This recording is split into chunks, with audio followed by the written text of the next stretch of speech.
Hi friends, welcome back to my channel. ಇವತ್ತು ಸೌತೆಕಾಯಿ ಬೋಂಡ ಮಾಡ್ತಾಯಿದ್ದೀನಿ, ಜೊತೆಗೆ ಈರುಳ್ಳಿ ಆನಿಯನ್ ಪಕೋಡ ಕೂಡ ಮಾಡ್ತಾಯಿದ್ದೀನಿ. ಸೊ ಅದಕ್ಕೆ ಬೇಕಾಗಿರೋಂಥ ಐಟಮ್ಸ್ ಇದೆಲ್ಲ ಏನು: ಕರಿಬೇವು, ಕೊತ್ತಂಬರಿ, ಮೆಣಸಿನ್ಕಾಯಿ, ಬೆಳ್ಳುಳ್ಳಿ. ನನ್ನ ಹತ್ರ ಇದು ಜೀರಿಗೆ ಮತ್ತು ಅಜ್ವಾಯಿನ್, ಅಂದರೆ ಓಂಕಾಳು ಅಂತಾರಲ್ವ ಈ ಕಡೆ, ಸಣ್ಣ ಕಾಳು ಓಂಕಾಳು ಅಂತ, ಅದರದ್ದು ಪೌಡರ್ ಇದೆ ನನ್ನ ಹತ್ರ. ಅದಕ್ಕೆ ನಾನು ಇದು ಡೈರೆಕ್ಟ್ ಪೌಡ್ರೇ ಹಾಕ್ಕೊಳ್ತೀನಿ. ಪೌಡ್ರ್ ಇಲ್ಲ ಅನ್ನೋರು ಈ ಥರ ಸಪ್ರೇಟ್ ಹಾಕ್ಕೊಂಡು ರುಬ್ಕೋಬೋದು. ಇವಾಗ ಮೆಣಸಿನ್ಕಾಯಿ, ಕರಿಬೇವು, ಕೊತ್ತಂಬರಿ ಮತ್ತು ಬೆಳ್ಳುಳ್ಳಿ. ನಿಮ್ಮ ಹತ್ರ ಅದೇ ಪೌಡ್ರ್ ಇಲ್ಲ ಅಂದರೂ ಜೀರಿಗೆ, ಸ್ವಲ್ಪ ಓಂಕಾಳು ಹಾಕ್ಕೊಂಡು ಪೇಸ್ಟ್ ಥರ ಮಾಡಿಕೊಂಡ್ರೆ ಆಯಿತು. ಇದನ್ನು ಚಿಕ್ಕದಾಗಿ ಸಣ್ಣಕ್ಕೆ ರುಬ್ಕೋಬೇಕು. ನನ್ನ ಹತ್ರ ಪೌಡ್ರ್ ಇತ್ತು, ಸೊ ನಾನು ಹಾಗಾಗಿ ಪೌಡ್ರನ್ನೇ ಹಾಕ್ಕೊಳ್ತಾ ಇದ್ದೀನಿ. 1 ಸ್ಪೂನ್ ಹಾಕ್ಕೊಂಡ್ರೆ ಸಾಕು. ಇಲ್ಲ ಇನ್ನು ಸ್ವಲ್ಪ ಟೇಸ್ಟ್ ಬೇಕು ಅನ್ನೋರು ಇನ್ನು ಸ್ವಲ್ಪ ನೋಡಿಬಿಟ್ಟು ಹಾಕ್ಕೋಬೋದು. ತುಂಬ ಟೇಸ್ಟಿಯಾಗಿರುತ್ತೆ ಇದು ಪಕೋಡ. ನಾವು ಮನೇಲಿ ಇದನ್ನು ಯಾವಾಗಲೂ ಮಾಡ್ತೀವಿ. ಸ್ವಲ್ಪ ಉಪ್ಪನ್ನು ಆ್ಯಡ್ ಮಾಡ್ತಾಯಿದ್ದೀನಿ ಟೇಸ್ಟ್ಗೆ. ಆಮೇಲೆ ಮತ್ತೆ ಇದು ಕಡಲೆ ಹಿಟ್ಟಲ್ಲಿ ಮಿಕ್ಸ್ ಮಾಡ್ಕೊಳ್ಳೋವಾಗ ಕೂಡ ನೋಡಿಬಿಟ್ಟು ಮತ್ತೆ ಉಪ್ಪನ್ನ ಆ್ಯಡ್ ಮಾಡ್ಕೋಬೋದು. ಇವಾಗ ಕಡಿಮೆ ಆದರೂ ಏನು ಪರವಾಗಿಲ್ಲ. ಇದಕ್ಕೆ ಸ್ವಲ್ಪ ಶುಂಠಿ ಏನಾದರೂ ಇತ್ತು, ಹಸಿ ಶುಂಠಿ ಅಂದರೆ ಅದನ್ನು ಹಾಕೊಳ್ಳಿ, ತುಂಬ ಚೆನ್ನಾಗಿರುತ್ತೆ ಟೇಸ್ಟಿನ. ಸೊ ಇದು ಬಂದು ಈ ಥರ ನಾನು ರುಬ್ಕೊಂಡಿದ್ದೀನಿ ಚಿಕ್ಕದಾಗಿ. ತುಂಬ ಟೇಸ್ಟಿಯಾಗಿರುತ್ತೆ ಇದು ಪಕೋಡ. ಬನ್ನಿ ಹಾಗಾದರೆ ಹೇಗೆ ಮಾಡೋದು ಅಂತ ನೋಡೋಣ. ಇದಕ್ಕೆ ಇವಾಗ ಇದು ಸ್ಲೈಸರ್ ಇದೆ ನನ್ನ ಹತ್ರ. ಸೊ ಹಾಗಾಗಿ ನಾನು ಇದನ್ನು ಸ್ಲೈಸರ್ ಯೂಸ್ ಮಾಡಿ ಕುಕುಂಬರ್ನ ನಾನು ಸ್ಲೈಸಸ್ ಮಾಡ್ಕೊಳ್ತೀನಿ. ಇಲ್ಲ ಅಂದರೂ ಚಾಕುಯಿಂದಲೇ ಡೈರೆಕ್ಟಾಗಿ ಕಟ್ ಮಾಡಿಕೊಂಡ್ರೆ ಆಯಿತು, ಅಷ್ಟೇ. ಸ್ಲೈಸರೇ ಬೇಕು ಅಂತೇನಿಲ್ಲ. ಸೊ ಇದನ್ನು ಈ ಥರ ಒಂದು ಕುಕುಂಬರ್ ತೊಗೊಂಡಿದ್ದೀನಿ, ನಮಗೆ ಸಾಕಾಗುತ್ತೆ. ಒಂದು ಕುಕುಂಬರ್ ಮತ್ತು ಒಂದು ದೊಡ್ಡದು ಈರುಳ್ಳಿ ತೊಗೊಂಡಿದ್ದೀನಿ. ಇನ್ನೂ ಒಂದು ಇಲ್ಲ ಒಂದೂವರೆ ಈರುಳ್ಳಿ ತೊಗೊಂಡು ಕಟ್ ಮಾಡ್ಕೊಳ್ಳೋಣ. ಸೊ ಸ್ಲೈಸ್ ಎಲ್ಲ ಮಾಡಿಕೊಂಡು ಈ ರೀತಿಯಾಗಿ ನಾನು ಕಟ್ ಮಾಡ್ಕೊಂಡು ಇಟ್ಕೊಂಡಿದ್ದೀನಿ. ಇದು ಈರುಳ್ಳಿ ಒಂದೂವರೆ ಈರುಳ್ಳಿ ಹೆಚ್ಕೊಂಡಿದ್ದೀನಿ. ಆಮೇಲೆ ಇದು ಒಂದು ಕುಕುಂಬರ್ ಈ ಥರ ಸ್ಲೈಸಸ್ ಎಲ್ಲ ಮಾಡ್ಕೊಂಡಿದ್ದೀನಿ. ಈ ಥರ ಸ್ವಲ್ಪ ಥಿಕ್ ಸೈಜ್ ಇದ್ದರೆ ಚೆನ್ನಾಗಿರುತ್ತೆ, ಅಂದರೆ ಅದರಲ್ಲಿ ಹಿಟ್ಟಲ್ಲಿ ಡಿಪ್ ಮಾಡಿ ಎದ್ಬಿಟ್ಟು ತೆಗೆದು ಹಾಕೋದಕ್ಕೆ ಚೆನ್ನಾಗಿರುತ್ತೆ.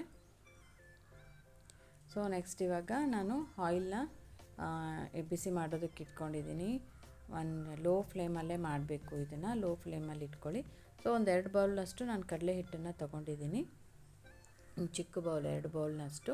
ನಿಮ್ಗೆ ಅದು ಎಷ್ಟು ಬೇಕು, ಎಷ್ಟು ಮಾಡ್ತೀರೋ ಅದು ನೋಡಿಕೊಂಡು ನೀವು ತೊಗೊಳ್ಬೋದು. ಅದೇನು ಇಷ್ಟೇ ತೊಗೋಬೇಕು ಅಂತ ಏನಿಲ್ಲ. ಇವಾಗ ನಾನು ಮಿಕ್ಸಿ ಮಾಡಿದಂಥ ಆ ಪೇಸ್ಟನ್ನು ಹಾಕ್ಕೊಂಡಿದ್ದೀನಿ.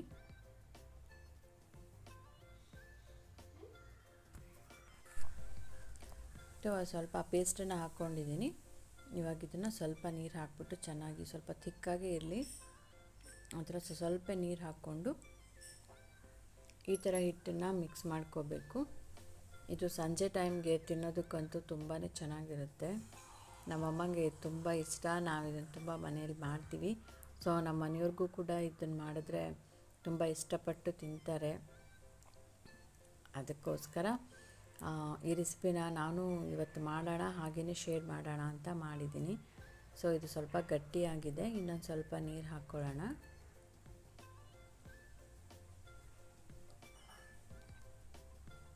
ಪೇಸ್ಟ್ ನಿಮಗೆ ಖಾರ ಜಾಸ್ತಿ ಬೇಕು ಅಂದರೆ ಮೆಣಸಿನ್ಕಾಯಿ ಸ್ವಲ್ಪ ನೀವು ಜಾಸ್ತಿ ಹಾಕ್ಕೊಳ್ಳೋದು ಮಾಡ್ಬೋದು. ನಾವು ಸ್ವಲ್ಪ ಖಾರ ತಿನ್ನೋದು ಕಡಿಮೆ, ಸೊ ನಾನು 2 ಮೆಣಸಿನ್ಕಾಯಿ ತೊಗೊಂಡಿದ್ದೀನಿ. ಮತ್ತು ಅಜ್ವಾಯಿನ್ ಕೂಡ ಯೂಸ್ ಮಾಡಿರ್ತೀವಲ್ವ, ಅದರಿಂದನೂ ಸ್ವಲ್ಪ ಖಾರ ಅನಿಸುತ್ತೆ. ಫ್ಲೇವರ್ ತುಂಬ ಚೆನ್ನಾಗಿರುತ್ತೆ ಮಾತ್ರ ಅಜ್ವಾಯಿನ್ ಯೂಸ್ ಮಾಡೋದ್ರಿಂದ. ಸೊ ಇದು ಇನ್ನೂ ಗಟ್ಟಿ ಇದೆ, ಇನ್ನೂ ಸ್ವಲ್ಪ ನೀರು ಹಾಕ್ಕೊಂಡು ಮಿಕ್ಸ್ ಮಾಡ್ಕೊಳ್ಬೇಕು ಈ ರೀತಿಯಾಗಿ. ಇದಕ್ಕೆ ಸ್ವಲ್ಪ ಸೋಡಾ ಹಾಕ್ತೀನಿ, ಸಾಫ್ಟಾಗಿ ಚೆನ್ನಾಗಿ ಬರುತ್ತೆ. ಸ್ವಲ್ಪ ಒಂದು ಪಿಂಚ್ ಆಫ್ ಅಡುಗೆ ಸೋಡಾ ಹಾಕಿದ್ದೀನಿ ಅಷ್ಟೇ. ಸೊ ಇದನ್ನು ಮತ್ತೆ ಚೆನ್ನಾಗಿ ಮಿಕ್ಸ್ ಮಾಡಿಕೊಂಡು ಇವಾಗ ಲೋ ಫ್ಲೇಮಲ್ಲಿ ಆಯಿಲ್ನ ಇಟ್ಟಿದ್ದೀನಿ ನಾನು, ಎಣ್ಣೆ ಕಾದಿದೆ. ಸೊ ಈ ಥರ ಮಿಕ್ಸ್ ಮಾಡಿಕೊಂಡು ಚೆನ್ನಾಗಿ ಇಟ್ಕೊಳ್ಬೇಕು.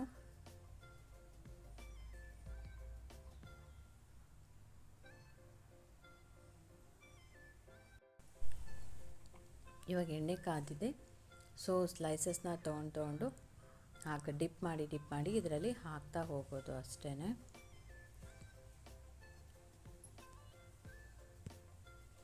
ನೀವು ಒಂದು ಸಲ ಟ್ರೈ ಮಾಡಿ, ತುಂಬಾ ಚೆನ್ನಾಗಿರುತ್ತೆ ಟೇಸ್ಟ್ ವೈಸ್ ಹೇಳಬೇಕಂತಂದರೆ.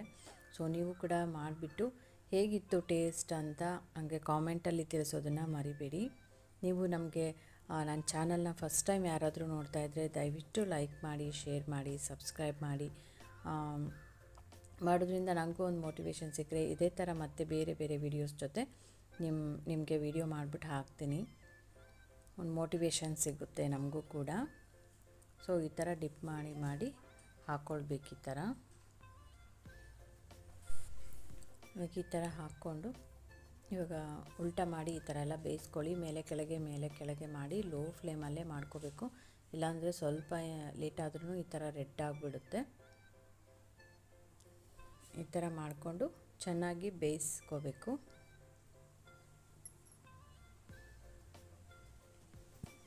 ನನ್ನ ಮಗಳಿಗೂ ಈ ಥರ ಪಕೋಡ ಅಂದರೆ ತುಂಬ ಇಷ್ಟ.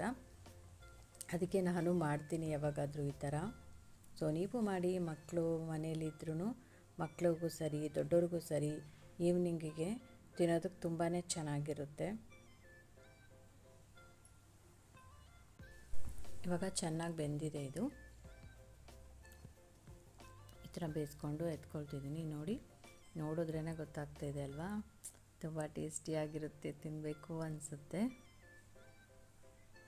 ನೀವು ಒಂದು ಸಲ ಖಂಡಿತ ಟ್ರೈ ಮಾಡಿ ಮನೇಲಿ. ಮಾಡಿ ಹೇಗೆ ಬಂತು ಅಂತ ನನಗೆ ಕಾಮೆಂಟ್ ಮಾಡೋದಕ್ಕೆ ಮರಿಬೇಡಿ. ಸೊ ಮಾಡಿಬಿಟ್ಟು ಒಂದು ಸಪ್ರೇಟ್ ಪ್ಲೇಟ್ಗೆ ಹಾಕ್ಕೊಳ್ಳೋಣ. ಈ ಥರ ಹಾಕ್ಕೊಂಡಿದ್ದೀನಿ ಪ್ಲೇಟ್ಗೆ. ನೋಡಿ ಈ ಥರ ಬಂದಿದೆ. ಸೊ ತುಂಬ ಚೆನ್ನಾಗಿರುತ್ತೆ. ನೀವು ಕೂಡ ಖಂಡಿತ ಟ್ರೈ ಮಾಡಿ ಅಂತ ಹೇಳ್ತೀನಿ. ನಮ್ಮ ಹಸ್ಬೆಂಡ್ಗಂತೂ ತುಂಬಾ ಇಷ್ಟ ಈ ಥರ ನಾನು ಮಾಡೋದು.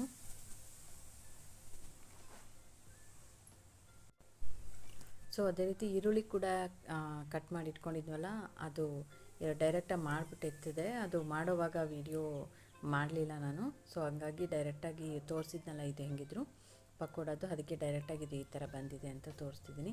ಸೊ ಖಂಡಿತ ಈ ಥರ ಮಾಡ್ಕೊಳ್ಳಿ, ತುಂಬ ಟೇಸ್ಟಿಯಾಗಿರುತ್ತೆ. ಸಂಜೆಗೆ ತಿನ್ನಲಿಕ್ಕೂ ಮಾರ್ನಿಂಗ್ ತಿಂಡಿಗೆ ತಿನ್ನೋದಕ್ಕೂ ತುಂಬ ಚೆನ್ನಾಗಿರುತ್ತೆ. ಸೊ ಈ ವಿಡಿಯೋ ನಿಮಗೆ ಇಷ್ಟ ಆಗಿದೆ ಅಂತ ಅಂದ್ಕೊಳ್ತೀನಿ. ಇಷ್ಟ ಆಗಿದೆ ದಯವಿಟ್ಟು ಲೈಕ್ ಮಾಡಿ, ಶೇರ್ ಮಾಡಿ, ಸಬ್ಸ್ಕ್ರೈಬ್ ಮಾಡಿ. Thanks for watching.